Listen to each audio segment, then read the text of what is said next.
हरे कृष्णा। हे भक्तों का स्वागत है आज की भगवत गीता क्लास में। पहले मंगलाचरण करते हैं।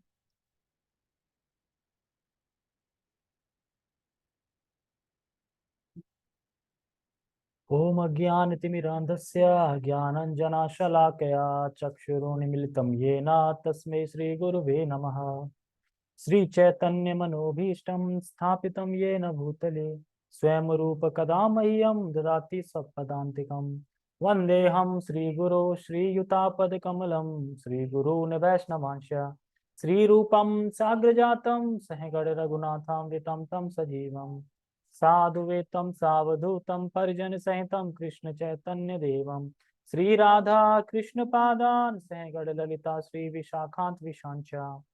हे कृष्ण करुणा सिंधु दीन बंधु जगतपते गोपेश गोपिका कांता राधा कांता नमस्तुते। तप्त कांचन गौरांगी राधे वृंदावनेश्वरी वृषभानुसुते देवी प्रणमामि हरिप्रिये। वाञ्छाकल्पतरुभ्यश्च कृपा सिन्धुभ्य एव च पतितानां पावनेभ्यो वैष्णवेभ्यो नमो नमः।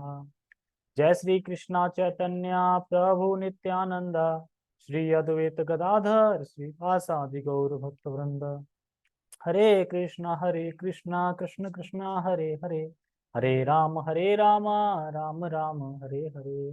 रामाय रामभद्राय रामचंद्राय वेदसे रघुनाथाय नाथाय सीताय पतये नमः। नमः ओं विष्णुपादाय कृष्णपृष्ठाय भूतले श्रीमते भक्तिवेदांत स्वामिनि इति नामिने। नमस्ते सारस्वते देवे गौरवाणी प्रचारिणे निर्विशेष शून्यवादी पश्चात देश तारिणे। हरे कृष्णा।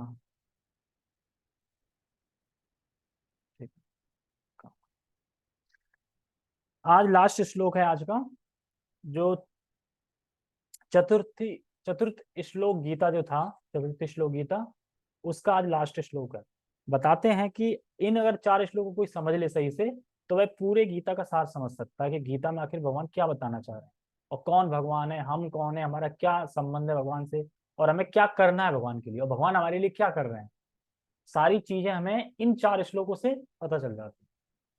तो बताते हैं ना कि जैसे 18 अध्याय भगवत गीता में, तो 18 अध्याय में से ये बीच के अध्याय हैं जिनमें शुद्ध भक्ति की बात करी हुई है। 90 में बताया मन मना मद भक्तो, एकदम शुद्ध, बिल्कुल मन मना, मतलब मुझ में मेरा मन, मुझ में मन लगाओ, मेरी पूजा करो और मुझे नमस्कार करो, इससे तो मेरे पास आ जाओगे, बताया। और 10वें में भी एकदम शुद्ध ज्ञान दे रहे हैं, शुद्ध भक्ति का ज्ञान, इसमें कोई मिलावट नहीं है इस ज्ञान में।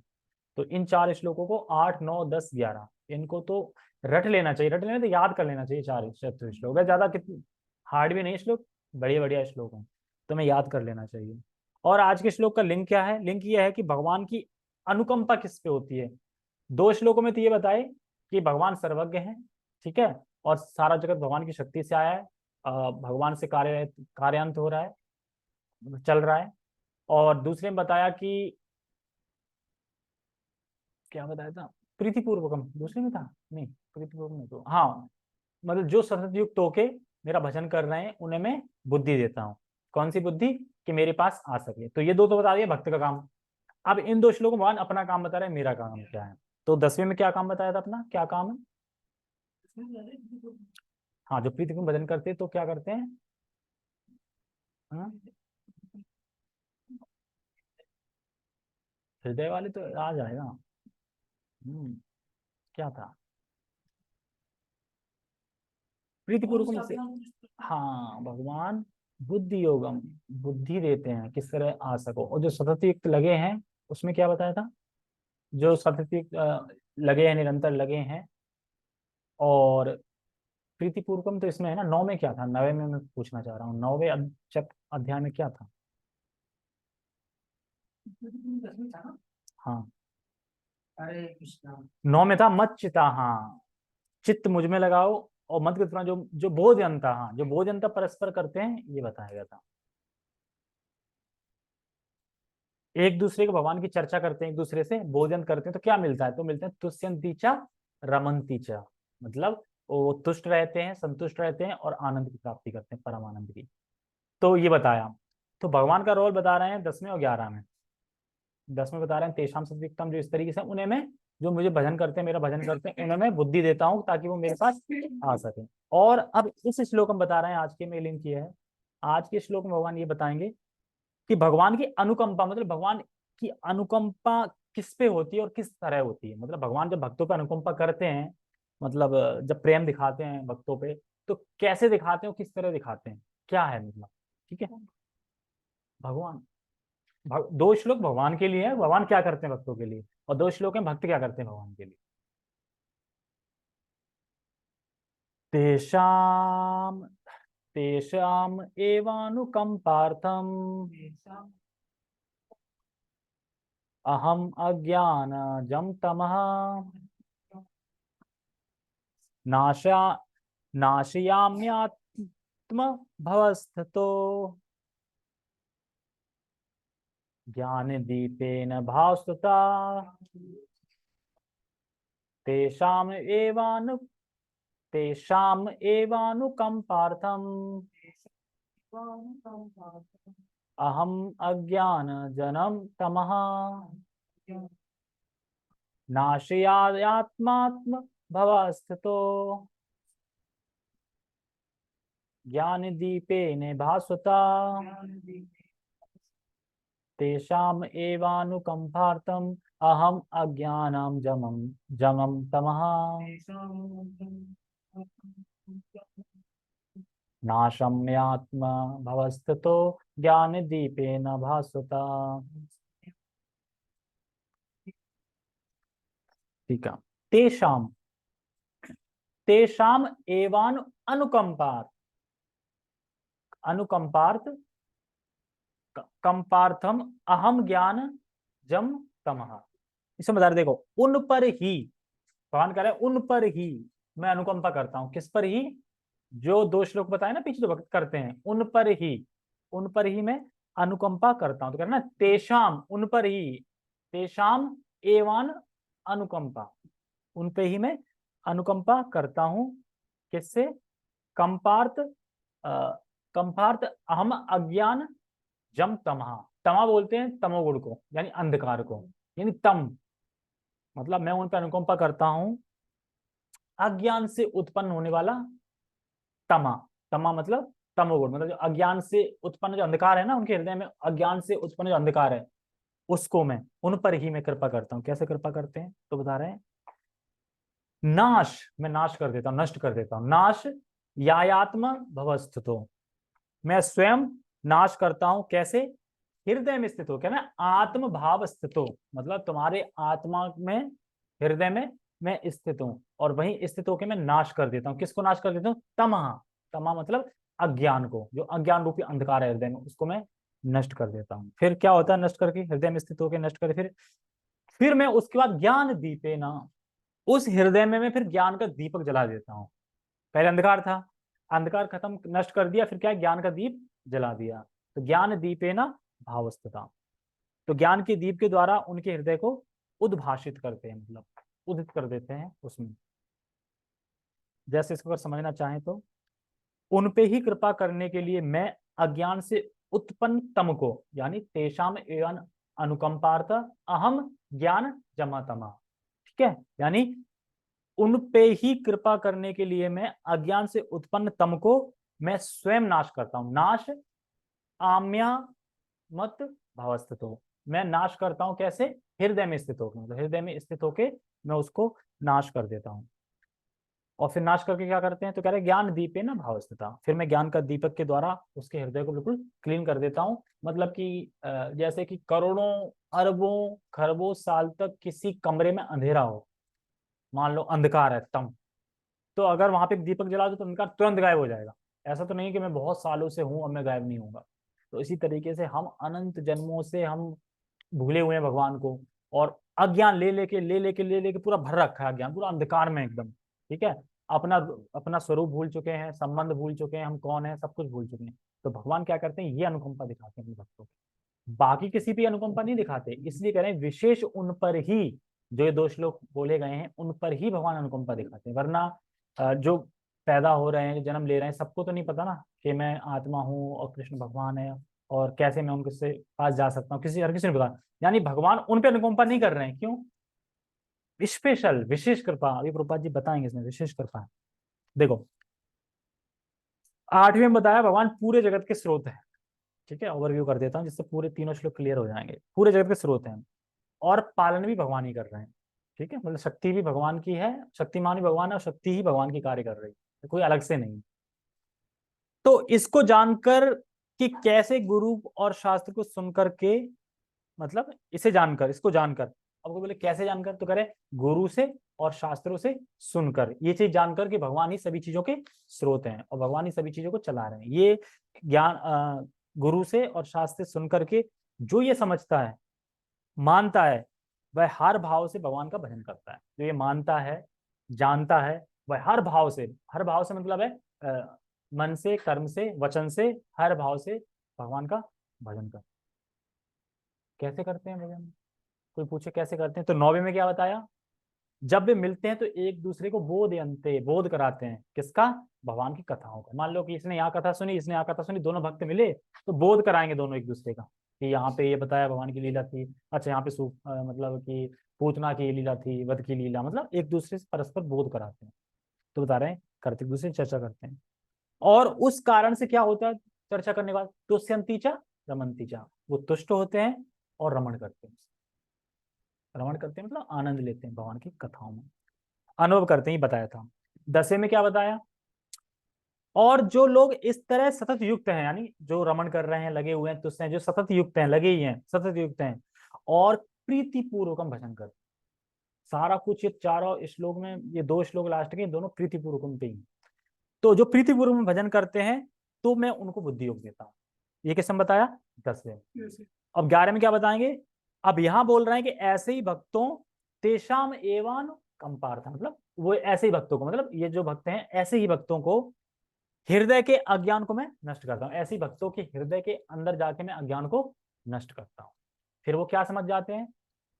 एक्चुअली अपने स्वभाव को समझ जाते हैं, मैं कृष्ण का दास हूँ और मुझे कृष्ण भक्ति करनी है, मुझे कृष्ण को धाम, कृष्ण का प्रेम प्राप्त करना है, ये वो समझ जाते हैं, स्मरण करते हैं।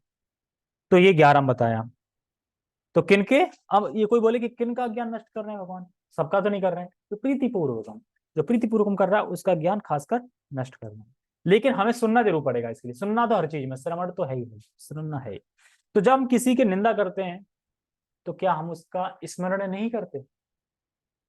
कीर्तन करते हैं ना, और कीर्तन करने से पहले क्या हम पहले उसका स्मरण नहीं कर लेते? मान लो तुम किसी के बारे में बात कर रहे हो निंदा, तो पहले उसका स्मरण हो जाता है पूरा पूरा, वो इंसान है, वो ये है, वो फिर बोलते हैं उसके बारे में। तो इसी तरीके से कि जो कीर्तन कर रहा है वो स्मरण तो अपने आप ही कर रहा है, कीर्तन में स्मरण तो है ही, क्योंकि कीर्तन तभी कर पाओ जब सोच रहे हो उसके बारे में, तो कर नहीं पाओ, तो कीर्तन में स्मरण होता है। तो भगवान यहाँ कह रहे हैं कि अपने अनुकंपा करने के लिए, मतलब आप पे अनुकंपा करने के लिए, हृदय में जो अज्ञान है, अज्ञान के द्वारा जो अंधकार है, हृदय में जो अंधकार है वो किसके द्वारा है? अज्ञान के द्वारा, उसको मैं नष्ट करता हूँ। तो ये बोले अज्ञान क्या है, मतलब क्या अज्ञान है, हमारा अज्ञान है क्या? 3 चीजें अज्ञान में क्या आती हैं? अपने स्वरूप का ज्ञान, कि मैं आत्मा हूँ, ठीक है, और मैं कौन हूँ, ठीक है, मैं कौन हूँ मतलब शाश्वत दास हूँ, मैं नित्य दास हूँ भगवान का, और भगवान कौन है, और भगवान से हमारा क्या संबंध है। 4 चीजें देखो, वो ये तो सबको पता है, निराकारवादी भी ये जानते हैं, मायावादी भी जानते हैं हम आत्मा हैं। यहाँ तक तो कोई लड़ाई नहीं है, आत्मा है, आत्मा है। लेकिन लड़ाई फिर वहां, झगड़ा मतलब फिलॉसफी वहां बिगड़ जाती है जब वो कहते हैं कि मैं ही भगवान हूँ, या फिर मैं भक्ति मतलब ये करते करते मैं बन जाऊंगा, या मैं ही भगवान हूँ या मैं बन जाऊंगा। लीन, वो तो लीन लीन होना चाहते हैं, निराकार फॉर्म तो है, लेकिन जब लीन होना चाह रहे हैं ना तो यहाँ गलती कर देते हैं ना। वो निराकार फॉर्म है, लेकिन वो ये कहते हैं भगवान निराकार ही है, वो ये नहीं कहते कि भगवान साकार, नहीं बताते भगवान निराकार ही है, ओनली फॉर निराकार, और हमें उसमें लीन होना मतलब मिल जाना है उसी में। मतलब कहने का ये है कि भगवान एक बड़े वो थे, फिर टुकड़े टुकड़े होके हम आ गए, ठीक है, और उसके बाद जब जाएंगे तो उसमें फिर मिल जाएंगे, लीन हो जाएंगे बस, हाँ, ऐसे करके। और मायावादी कहते हैं कि मैं ही ब्रह्म हूँ, मतलब वो भी कहते हैं, उनका भी फिलॉसफी यही है कि एक भगवान थे, हम भगवान बन जाएंगे। क्योंकि हमने नहीं पढ़ा ना, इसलिए हमें लग रहा है ना कि पढ़ा था, कहीं ना कहीं तो लिखा होगा, ऐसे थोड़ी है। मैं गीता यानी कितनी लोगों ने गीता पे टीका करी है, बहुत से गीता भगवान ने निराकारी बताए गए हैं।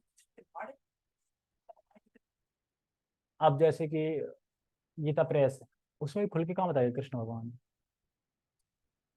सब कुछ कृष्ण ने करा है। अब लास्ट में बता दे कि कृष्ण के अंदर कोई बैठा था उसने करा है, फिर लो सारा जीरो हो गया ना। कोई निराकारवादी या मायावादी है, मान लो कथा कर रहा है, भागवतम कथा, भागवत कथा तो पूरी कृष्ण की ही है। ऐसा तो नहीं कि निराकार को बोल दे वहां पे, नहीं तो जनता भड़क जाएगी कि कृष्ण ने करी थी लीला, तो सारी ये तो किसका बता रहे हैं। बताएं कृष्ण, फिर लास्ट में कह देंगे क्योंकि कृष्ण ऐसा इसलिए कर पाए क्योंकि उनके अंदर निराकार ने प्रवेश किया, फिर उनमें शक्ति आई, फिर उनने कर पाया। तो अब सारा जीरो हो गया ना वहीं पे, सारा बताया कुछ जीरो। इस तरीके से करते, गोवर्धन उठाया कृष्ण ने हाँ, लेकिन उनके अंदर शक्ति किसने दी, वो निराकार थे। एक तो ये हो गया फिलोसफी, ठीक है। और एक और है जो अपना चल ही रहा है कि कबीर जी उसमें अंदर प्रवेश करके उनने ताकत दी, वो एक अलग चल रही है, वो अलग सीरीज, ये अलग है, अपने अलग अलग चल रहे हैं। इसीलिए कह रहे हैं कि राइट गीता किसी के पास आना ये कृपा ही है भगवान की। जब सीधी सी बात है, कृष्ण भगवत गीता बोली सबको पता है, किसको, अर्जुन को, तो कृष्ण बोली तो कृष्ण का होना चाहिए ना सारा कुछ। किसी किसी भगवत गीता में तो कृष्ण अर्जुन है ही नहीं। हाँ तो वो कौन सी भगवत गीता है? ऐसी भी है, ठीक है। ये बता रहे हैं, ये करना है। जैसे इस पे किसी ने क्वेश्चन उठाया था, अच्छा तो परमात्मा जो हृदय में बैठे हैं वो अज्ञान को नष्ट करते हैं, पर वो तो हमेशा से बैठे हैं, हमेशा से बैठे हैं ना, पर किस फॉर्म में बैठे हैं, उनकी फॉर्म चेंज हो जाती है। क्या फॉर्म है? परमात्मा तो केवल उपद्रष्टा अनुमंता रूप में बैठे हैं, मतलब तुम क्या कर रहे हो, देख रहे हो, क्या चाहिए उसकी व्यवस्था करते जाते हैं, बस उन्हें कोई मतलब नहीं तुम क्या कर रहे हो, कैसे कर रहे हो, तुम्हें जो चाहिए ठीक है, अप्रूव अप्रूव अप्रूव, कर्मों के हिसाब से, ठीक है, और देख रहे हैं बस। लेकिन जब हम भक्तों के संग आते हैं, भक्ति करते हैं, भगवान को जानना चाहते हैं, तब भगवान एक्टिव हो जाते हैं। अच्छा तो मुझे जानना चाहता, फिर बताते हैं रास्ता, फिर बुद्धि देते हैं, धीरे धीरे बताते हैं कि मैं कौन हूँ, अपने आप को प्रकाशित करते हैं। फिर उसके अंदर जो अंधकार है, जो तम है, जो अज्ञान है, उसको फिर नष्ट करते हैं। ये बता रहे हैं, इस तरीके से भगवान देते हैं कि हम कौन है, भगवान कौन है, इत्यादि इत्यादि ज्ञान देते हैं। एक क्वेश्चन उठाया, पर ये अज्ञान तो जीव का अनादिकाल से है, ऐसे कैसे नष्ट हो गया एकदम? अनादिकाल से है ना, यानी कितने करोड़ों सालों से। तो फिर मैंने बताया ना, ज्ञान दीपे ना भास्वता, जब ज्ञान का दीपक जलता है, जब तुम किसी भी रूम में अगर दीप जलाओगे या लाइट जलाओगे, रोशनी जलाओगे, तो अंधकार अपने आप भाग जाए। ये नहीं कहेगा कि मैं तो इतने साल से बैठा हूं, मैं नहीं जाऊंगा ऐसे, बोल नहीं सकता वो, ठीक है। और इसमें और एक इसमें कि इसमें भौतिक योग्यता की बिल्कुल जरूरत नहीं, भगवान जो अनुकंपा कर रहे हैं, भौतिक योग्यता की इसमें बिल्कुल जरूरत नहीं है। इसमें सिर्फ एक ही योग्यता चाहिए, प्रीति पूर्वकम। प्रीति पूर्वक हम भजन करेंगे तो भगवान ज्ञान देंगे, तो किसी किसी भौतिक योग्यता जरूरत नहीं। जैसे कि खुद से ही इच्छा होगी सेवा करने की तो हम कभी तृप्त नहीं होंगे। जैसे कि प्रीति पूर्वकम पे बता रहे हैं, प्रीति पूर्वकम होता है कि जब हम कोई भी सेवा कर रहे हैं भगवान की, लेकिन हमारा जब खुद से हो कि मैं और अच्छे से करूं, मैं और अच्छे से करूं, तो ये प्रीति पूर्वकम है। जैसे एक राघव पंडित थे, तो वो भगवान के लिए, और जगन्नाथ जी के भगवान थे कि जगन्नाथ जी के थे, भगवान के लिए नारियल लेके आते थे बहुत दूर से, बता रहे थे कथा में, बहुत दूर से नारियल लेके आते थे। और जब वो नारियल ऑफरिंग करने जाते भगवान को, तो वो देखते कि उनके चौखट से जब अ, भक्त लोग, मतलब भक्त लोग या श्रद्धालु जो जा रहे हैं दर्शन करने के लिए, तो इतनी भीड़ में कि उनके जब पैरों से जो धूल उड़ती है, तो वो गेट होता है ना ऊपर, उस पे लग जाती है। अब उस पे जो हाथ लगा रहे हैं, तो हाथ तो धूल गंदा होगा, और वो हाथ फिर मेरा नारियल पे लगेगा, तो नारियल गंदा हो गया। अब नारियल गंदा हो गया, धूल लग गई ना, अब ये कैसे हो, तो वो फेंक देते थे। तो हाँ खिलाते थे, तो इसका मतलब क्या है, प्रीति पूर्वक कि भगवान को एक धूल भी ना लग जाए उसमें, ऐसे देना। तो ऐसे ही मतलब अगर हम हरि नाम कर रहे हैं, तो हरि नाम में हम और चाहें कि और अच्छा करें, और अच्छा करें, प्रीति पूर्वकम हो गया। तो यही प्रीति पूर्वकम बता रहे हैं, इसलिए तो उनकी प्रीति पूर्वकम इस प्रकार से थी। तो हम ऐसे प्रीति कर सकते हैं, हम जो भी सेवा कर रहे हैं वो और कैसे से अच्छे कर सकते हैं, तो ये भी हम प्रीति कर सकते हैं। हम जो भी सेवा कर रहे हैं, कोई कुकिंग कर रहा है, कोई वस्त्र की कर रहा है, कोई फूल की कर रहा है, कोई कैसे भी कर रहा है, लोग वितरण कर रहे हैं, हम कैसे और अच्छे से कर सकते हैं, तो ये प्रीति पूर्वकम, ठीक है। टेक्स्ट पर, मैं उन पर विशेष कृपा करने के हेतु उनके हृदय में वास करते हुए ज्ञान के प्रकाशमान दीपक के द्वारा अज्ञान जन्य अंधकार को दूर करता हूं। तो क्या देखा यहाँ पे, विशेष, विशेष, मैं उन पर कृपा करने हेतु, ऐसे लिखते थे, विशेष क्यों लिखा है, विशेष क्यों आया वर्ड, विशेष मतलब उन पर ही, जो भक्त होते हैं उन पर विशेष कृपा होती है भगवान की। वो हर किसी का, देखो अगर कोई हर बात हमारी मान रहा है और जो हमें पसंद है वो कर रहा है, तो हमारी कृपा अपने आप ही उस पर विशेष होगी। क्यों, जो सही है उस पर ज्यादा ज्यादा होगी ना। बस प्रेम सबसे करते हैं, मतलब बंटवारे में सब देंगे, लेकिन वो एक अलग ही लगाव होता है। तो इसी तरीके से जो भक्त होते हैं वो भगवान को बड़ा प्रिय होते हैं, क्योंकि पुत्र असली अच्छे पुत्र होते हैं। अब जो असुर होते हैं वो अच्छे पुत्र नहीं होते, इसलिए ऐसा होता है। कहाँ पे थे हम? तो विशेष कृपा, तो सामान्य कृपा तो सभी सभी पे करते हैं भगवान। सामान्य कृपा देखते हैं ना, आहार भय निद्रा मैथुन का ज्ञान सबको देते हैं, ये सामान्य कृपा सब पे है। लेकिन ये ज्ञान देना कि तुम कैसे मेरे पास आ सकते हो, ये विशेष कृपा होती है भगवान की। ठीक है, तो एक बार फिर रिवाइज करता हूँ। 3 श्लोकों में भगवान ने क्या क्या बताया, अब बताऊं। आज इंटरव्यू ले ले, टेस्ट ले ले। चलो 3 श्लोकों के नाम ही बता दो, नाम क्या क्या है 3 श्लोक के, जो जो पढ़े हैं अभी पीछे। तुम बताओ, श्लोक के नाम ही बताओ खाली। हाँ हाँ, श्लोक के नाम ही तो पूछ रहा हूँ। नौ पढ़े तो ऐसे तो पढ़ ही रहा हूँ, 3 श्लोक के नाम बताओ जो इससे पहले 3 पढ़े। तो फिर तुमने ये फाइल कैसे बना के भेजी है? तुम्हें ये नहीं पता कि मैं पढ़ कौन सा रहा हूँ? आज कौन सा है, कल कौन सा पढ़ा था? और फिर नहीं नहीं नहीं, मेरा मतलब वो बोलने का नहीं, मतलब इससे पहले 3 श्लोक कौन कौन से? 8वां, 9वां, 10वां, और ये कौन से श्लोक हैं भगवद गीता के? चतुर्थ, चतुर्थ भगवद गीता श्लोक है ये। चतुर्थ भगवद गीता श्लोक मतलब पूरे गीता का सार।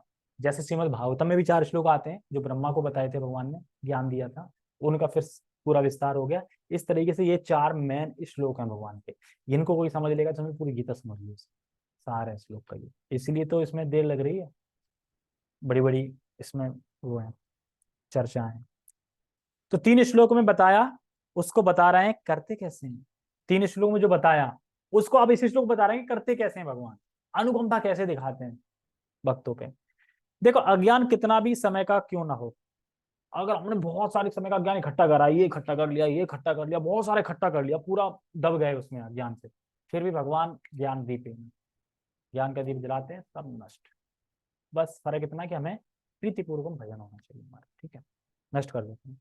और उनके पास जाने का ज्ञान भी देते हैं और कहते हैं मैं फ्री गिफ्ट भी दे रहा हूँ। एक तो मैंने ज्ञान नष्ट कर दिया ना, अब मैं ये बता रहा हूँ मेरे पास कैसे आओगे, ये भी बता रहे हैं साथ में। तो ज्ञान दीप है ना, ज्ञान दीप है मतलब दीप रोशनी, और ज्ञान मतलब ज्ञान का दीप, मतलब ज्ञान भी दे रहे हैं और दीप भी जला रहे हैं, दोनों चीज करना है। जैसे जब हम कार्तिक में दिया देते हैं तो साथ में जिया भी देना चाहिए। जब हम कार्तिक में दिया देते हैं तो जिया भी देना चाहिए। दिया दिया, दिया दिया, तो हमने कहा, अच्छा तुमने मुझे दिया दिया तो मैंने भी दिया दिया, ठीक है, मैंने भी दिया दिया, और दिया दिया तो दिया, और तुम्हारे हृदय को भी नष्ट किया, मतलब हृदय के अज्ञान को भी नष्ट किया। तो ये सब भगवान की कृपा है कि साथ में गिफ्ट भी देते हैं, और जो दिव्य ज्ञान है उसे प्रकाशित करते हैं। ठीक है, तो भगवत गीता का सार है इन 4 श्लोकों, ये हमें समझना। कहाँ पे थे हम? हाँ, परपट। कुछ समझ में आ रहा है? आ रहा है? 4 श्लोक नहीं समझ में आ रहे सही सही से, क्या क्या भगवान बोला? सबसे पहले में अहम सर्वस्य प्रभाव, फिर मत चित्ता, मदगत प्राणा, चित्त मुझ में लगा है, मदगत प्राणा। अब ये दोबारा पढ़ोगे तो आएगा ना समझ में, यही अब ये परपट फिर से पढ़ो, मतलब ऐसा करके जैसे एक सीरीज करके फिर से पढ़ो तो फिर और समझ में आ जाएगा, पढ़ने से होता है। ठीक है, जब भगवान चैतन्य बनारस में हरे कृष्ण के कीर्तन का प्रवचन कर रहे थे तो हजारों लोग उनका अनुसरण कर रहे। तत्कालीन बनारस के अत्यंत प्रभावशाली एवं विद्वान प्रकाशानंद सरस्वती उनको भावुक कहकर उनका उपहास करते। कभी कभी भक्तों की आलोचना दार्शनिक यह सोचकर करते हैं कि भक्तगण अंधकार में हैं और दार्शनिक दृष्टि से भोले वाले भावुक हैं, किंतु यह तथ्य नहीं है। जैसे कि जब हरे कृष्णा कीर्तन आंदोलन आया था तो सब सोचते थे ये तो कीर्तन करने वाले मंडली, इनको ज्ञान ज्ञान कहाँ है, इनको दार्शनिक ज्ञान क्या है, ये तो ऐसे ही है, ये तो बस गाना बजाना अपना करता है हरे कृष्णा और चले जाते हैं, इन्हें कोई ज्ञान ज्ञान नहीं है। ऐसे सोच के लोग उपवास करते थे। जब जब चैतन्य महाप्रभु हरे कीर्तन संकीर्तन कर रहे थे, तो कह रहे हैं ये तथ्य नहीं है। मतलब लोग ऐसा सोचते हैं पर ये तथ्य नहीं है। इस्कॉन वालों को पूरा पूरा परफेक्ट ज्ञान है, पूरा राइट नॉलेज है। नहीं तो देखो बता रहे हैं, एक बार प्रवचन के बाद व्यक्ति बोला, अरे तुम लोग प्रवचन भी करते हो, हम सोचे तुम खाली गाना बजाना करते हो। जैसे वो बता रहे थे प्रभु जी, प्रवचन था 6 से 8, और 8 जब समाप्त होने वाला था तब लोग आ रहे थे। कह रहे यार कथा भी होती है, ये कथा भी करते हैं ये लोग। और बाकी हमें भी नहीं पता था कि कथा करते हैं, ये सही बात है। हम जब इस्कॉन में शुरू शुरू में गए थे तो हमें भी लगता था कि ये हरे कृष्णा वही करते हैं, मतलब जैसे कीर्तन टाइप का नहीं होता बजाने वाला, यही करते हैं। ये नहीं कि बैठ के कथा कर रहे हो शास्त्र पढ़ के, ये पता नहीं था कि शास्त्र पढ़ते हैं अपने। और सोचा भी था कि ये तो बाहर की विदेशी संस्था है, कीर्तन वगैरह करती है, कोई शास्त्र वास्त्र अपने अलग है, मतलब इस तरीके से। मतलब हम इस्कॉन टेम्पल को इतना भाव नहीं देते। इतने अगर वैसे टेम्पल बने ना, उनको ज्यादा देते थे, काली माता का हो गया, शिव जी का हो गया, हनुमान का हो गया, ये सही है ना। लेकिन इस्कॉन को क्या सोचते थे, विदेशी है ये तो ऐसे ही, मतलब इनका एक अलग है।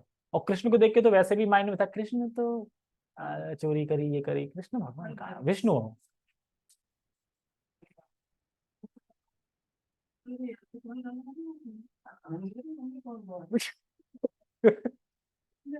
ठाकुर जी। तो वही है, तो लोग जानते नहीं, तो ये सोचते हैं कि ये तो ऐसे ही है, भावुक लोग हैं, मतलब ठीक है। लेकिन बता रहे कि देखो, लोग सोचते हैं कि भक्त लोग कीर्तन करते हैं, तो जो सोचते हैं कि दर्शन है उनके पास है ही नहीं। तो दर्शन मतलब कि जो भगवान का है तत्व से जो ज्ञान होता है ना, वो है ही नहीं, दर्शन है ही नहीं इनके पास, ये तो सब कीर्तन मंडली है, ऐसा लोग सोचते हैं। तो अरे ये तत्व नहीं, तो भाव है, तो भगवान से प्रेम है। लेकिन अर्थ ये नहीं है भक्तों में दर्शन का अभाव है, मतलब अभाव है, भक्तों में होता है। दर्शन, इसमें क्या लिखा है, दार्शनिक, ठीक है। मतलब ज्ञान भी देते हैं, ऐसा नहीं है कि अभाव है। ऐसे अनेक बड़े बड़े विद्वान पुरुष हैं जिन्होंने भक्ति का दर्शन प्रस्तुत किया। भक्ति कैसे करनी चाहिए, क्या करना चाहिए, अनेक अनेक बड़े बड़े विद्वान हैं जिन्होंने किया, जिसमें से बताते हैं, प्रस्तुत किया। जैसे भागवतम में जीव गोस्वामी की टीका है, और चक्रवर्ती पाद की भी टीका है। अगर हम इनकी टीका को, जीव गोस्वामी की टीका की सुन लेंगे ना, तो हमारा दिमाग घूम जाएगा ऐसे स्पिन की तरह, क्योंकि इतना विस्तार है, मतलब एक एक श्लोक पे एक एक टीका है। तो दार्शनिक है तभी तो कर पाया ना, दर्शन है भागवतम का पूरा तभी तो कर पाया ना, ऐसा नहीं कि बजाने वाले हैं, कर पाया। कितनी रेंज है, जैसे श्री रूप गोस्वामी ने एक श्लोक लिखा है, अन्य अभिलाषिता शून्यम। इसकी व्याख्या इतनी है कि इसके ऊपर एक पूरी बुक ही छपी है। इतना विस्तार किया है इस श्लोक का, इतना विस्तार है कि पूरी एक पूरी बुक ही है इसकी अलग। अब सोच के देखो तो इस्कॉन में ऐसे ही है, पूरी वही है, तो ये बता रहा है। तो उसका कितना विस्तार है, तो यह श्लोक पर पूरा ग्रंथ लिख दिया है। तो ऐसा नहीं है कि दर्शन का अभाव है, दर्शन भगवान की चर्चा तत्व, ये सब मतलब दर्शन का मतलब भगवान की चर्चा, भगवान के तत्व, नाम रूप गुण लीला, ये सब, इसका अभाव नहीं है, ये है पूरा पूरा, जानते हैं इसको, ठीक है, और प्रवचन भी करते हैं। किंतु यदि कोई भक्त उनके इस साहित्य का या अपने गुरु का लाभ ना भी उठाए, और यदि वह अपनी भक्ति में एकनिष्ठ रहे, तो उसके अंतर से कृष्ण स्वयं उसकी सहायता करते हैं। समझ में आया प्रोपाद जी क्या कह रहे हैं। प्रोपाद जी यहाँ पे कह रहा है कि आपको गीता पढ़ने की जरूरत नहीं है, भगवान अंदर से ज्ञान कर दें, यही बोल रहे हैं ना। ये तो बोल रहे हैं, फिर से पढ़ता हूँ देखो। किंतु यदि कोई भक्त, ध्यान से सुनना, किंतु यदि कोई भक्त उनके इस साहित्य का या अपने गुरु का लाभ ना भी उठाए, और यदि वह अपनी भक्ति में एकनिष्ठ रहे, तो उसके अंतर में कृष्ण स्वयं उसकी सहायता करते।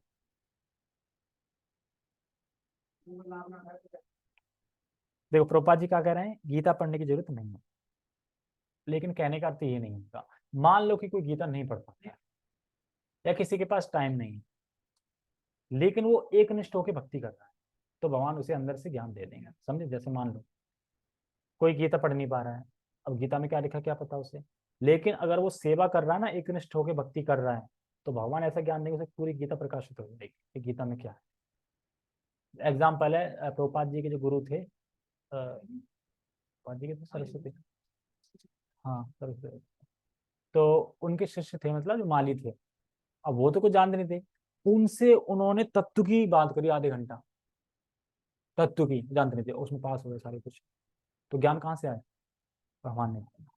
तो प्रभुपाद जी ये नहीं बता रहे कि गीता पढ़नी नहीं है। और एक बता, एकनिष्ठ भक्ति में कैसे रह पाओगे? बिना सुने रह लोगे? बिना, तो सुनना तो है ही, पढ़ने की बात यहाँ पर है। अगर कोई पढ़ नहीं पा रहा है तो, लेकिन एक निष्ठ होकर भक्ति कर रहा है और कथा सुन रहा है, श्रवण कर रहा है, सिर्फ पढ़ नहीं पा रहा है, बाकी काम तो कर सकता है ना, सेवा कर सकता है, सुन सकता है कान से, तो फिर वो भगवान उसके हृदय में करते हैं, ये बोल रहे हैं। अतः कृष्ण भावनामृत में रत एकनिष्ठ भक्त ज्ञान रहित नहीं हो सकता। मतलब ज्ञान रहित नहीं हो सकता, देखो अर्थ है मन से, वचन से, कर्म से कृष्ण भावना में लगे रहना, पर ये बिना सुने नहीं हो पाएगा। मतलब ऐसा नहीं है कि जो भक्त पढ़ नहीं पा रहा है वो ज्ञान से रहित है, सारा ज्ञान है उसे, मन से, कर्म से, वचन से लगा है ना वो, तो ज्ञान सारा है उसे। ठीक है, इसके लिए इतनी ही योग्यता चाहिए कि वह पूर्ण कृष्ण भावनामृत में रहकर भक्ति संपन्न करता रहे। तो क्या है, मन से, वचन से, कर्म से बस भक्ति में लगा रहे, यही योग्यता चाहिए, प्रीति पूर्वक हम, ये जरूरी। आधुनिक दार्शनिकों का विचार है कि बिना विवेक के शुद्ध ज्ञान प्राप्त नहीं किया जा सकता। उनके लिए भगवान का उत्तर है, जो लोग शुद्ध भक्ति में रहते हैं, भले ही वे पर्याप्त शिक्षित ना हो तथा वैदिक नियमों से पूर्णतः अवगत ना हो, किंतु भगवान उनकी सहायता करते ही हैं, जैसा कि इस श्लोक में बताया गया है। देखो, शुद्ध भक्ति में रत रहना मतलब हरे कृष्ण का जप करना, भक्ति में रत रहना, हरे कृष्ण का जप करना। तो जो भी हरे कृष्ण मंत्र का जप करेगा वह नितांत रूप से हृदय का पूरा अंधकार उसका अपने आप ही नष्ट हो जाएगा। और एक लास्ट पैराग्राफ पढ़ते हैं। भगवान अर्जुन को बताते हैं कि मात्र चिंतन से परम सत्य भगवान को समझ पाना असंभव है। चिंतन समझते, बोलो लाखों लाखों करोड़ों साल लगे रहेंगे, कौन है चिंतन करते रहेंगे, वो कभी भगवान को नहीं समझ सकते। कौन समझ सकता है? तो कह रहा है नहीं समझ सकते चिंतन वहां पे, क्योंकि भगवान इतने महान है कि कोरे मानसिक प्रयास से उन्हें ना तो जाना जा सकता है ना ही प्राप्त किया जा सकता है। देखो, हजारों हजारों साल तक जो बड़ी बड़ी तीव्र गति से मन को धावित करते हैं, मतलब मन पे मतलब काबू करके लगे रहते हैं, धावित करते हैं, तब भी वो भगवान को नहीं समझ सकते, क्योंकि उनका तत्व अविचिंत है, वह मन के द्वारा गोचर नहीं है। क्योंकि देखो, मन के द्वारा तत्व गोचर नहीं है, उसके लिए तो भक्ति करनी ही पड़ेगी। तो जो भक्ति करेंगे वही भगवान को समझ पाएंगे, भक्ति नहीं करें तो भले ही खूब तपस्या करो, खूब मन चिंतन करो, खूब मन से लगाओ, तो भगवान को नहीं समझ पाएंगे। जो समर्पित हैं, जो भक्त समर्पित हैं कृष्ण के लिए, भगवान के लिए समर्पित हैं, वो समझ लेते हैं। और क्या प्रमाण है कि भक्त समझ लेते हैं, समर्पित है? ये श्लोक ही प्रमाण है। ये श्लोक बता रहे हैं ना, किसी योग्यता की जरूरत नहीं है, सिर्फ एकनिष्ठ भक्त होना चाहिए। तो यही श्लोक, ठीक है। जैसे कथा थी उसकी कि बुक डोनेशन का टाइम चल रहा था अभी जैसे, तो कुछ लोग जा रहे थे वर्ल्ड उस पे पहाड़ियों पे, मतलब घूमने, यही कोई था। तो अब नीचे मार्केट थी, तो वहां पे कुछ डिवोटी बुक दे रहे थे, तो कह रहा है बुक ले लो ले लो, कह रहा है नहीं नहीं यार ले लो, नहीं नहीं यार क्या करूंगा, जबरदस्ती मतलब ले ले यार, ये मानेगा नहीं, ले लो। अब वो कह रहा है बुक हमारी किस काम की, चल दिए चलो ठीक है रख ली। तो वहां जब ये चढ़ रहे थे, उस पर चढ़ाई कर रहे थे, तो वहां पे एक बाबा बैठा था ऐसे करके, अब ध्यान कर रहा हो ऐसे करके। वो कह रहा है ये सही है, हमारे काम की तो है नहीं बुक, इसी को दे देते हैं। अब उनको उसके ऊपर दिया, वो ऐसे ही कर रहा था, ऐसे करके हाथ में गिरी, ये क्या है, देखा, और कृष्णा बुक थी। कृष्णा बुक थी, उसने खोली, एक चैप्टर, दो चैप्टर, तीन चैप्टर पढ़ा, और कह रहा है यार जिसको मैं ध्यान में ढूंढ रहा था वो तो ये है। और सीधा वहां से उतरा पहाड़ी से, सीधा इस्कॉन टेम्पल चला गया।